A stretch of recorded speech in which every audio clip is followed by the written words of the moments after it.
หลายเดือนก่อนข้อยได้เป็นคริสเตียนแต่ข้อยยังสงสัยว่าตนเองได้เป็นคริสเตียนแท้บ่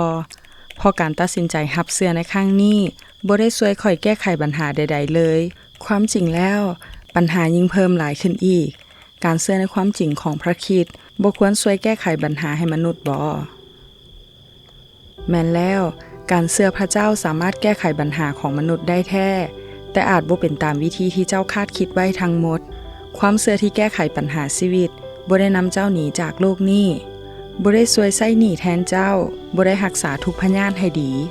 หลังจากที่เจ้าเชื่อแล้วปัญหาเหล่านี้ก็ยังคงอยู่อัครสาวกโปโลก็มีปัญหาหนักอยู่เรื่องหนึ่งเพิ่นได้อธิษฐานอย่างจริงจังเพื่อให้พระเจ้าเอาออกไปจากเพิ่นแต่ปัญหาก็ยังคงอยู่แต่พระเจ้าได้ประทานกำลังที่เพียงพอให้กับโปโลเพื่อให้เพิ่นสามารถดำเนินชีวิตท่ามกลางความลำบากได้อาจเป็นไปได้ว่า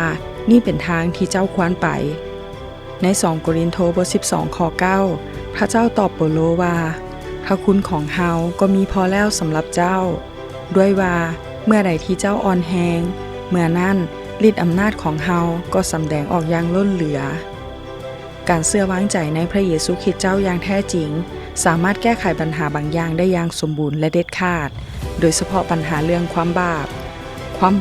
เป็นปัญหาใหญ่ของมนุษย์ที่แท้จริงซึ่งปัญหาอื่นๆทั้งหมดก็เกิดมาจากความบาป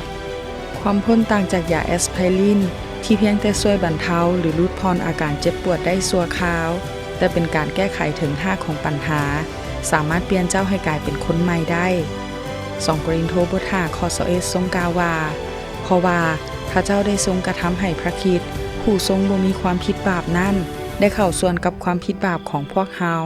เพื่อพวกเฮาจะได้เข้าส่วนในความชอบธรรมของพระเจ้าโดยทางพระองค์